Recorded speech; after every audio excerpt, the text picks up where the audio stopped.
বৰছলি সাহিত্য সভাৰ মেচাৰেলি পিছৰ সম্পাদক কিন্তু আতাউৰ ৰহমান।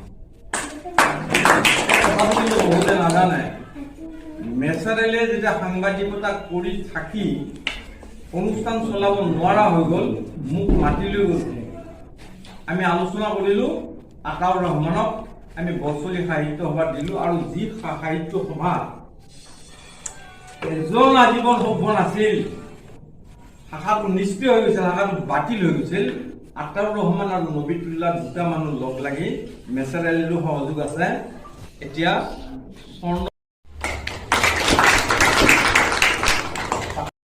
স্মৃতিচাৰণ সভাৰ সন্মানীয় সভাপতি মহোদয়, সাংবাদিকে কৰ্ম অতিথিসকল আৰু শ্ৰদ্ধাৰ জয়দেৱ আপোনাক কাইলৈ মোৰ পৰা ভাৰতীয়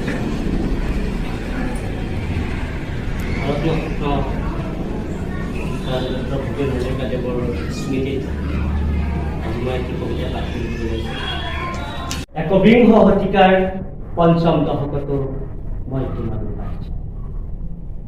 গুটি ধানৰ ভঁৰালৰ এলাংগ গুচাই উজাগৰি বহু ৰাতি কল্পনাৰ মণি গাঁঠি জোনাক নিশাবৰ আদৰিবলৈ যাম। একবিংশ শতিকাৰ পঞ্চম দশকতো মই তোমালৈ পাইছোঁ।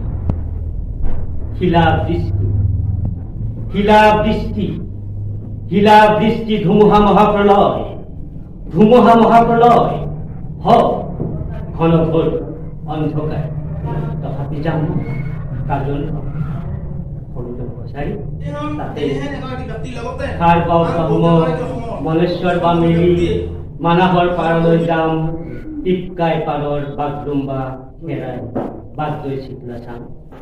একবিংশ শতিকাৰ পঞ্চম দশকতো মই তোমালৈ পাইছোঁ, মই তোমালৈ পাইছোঁ।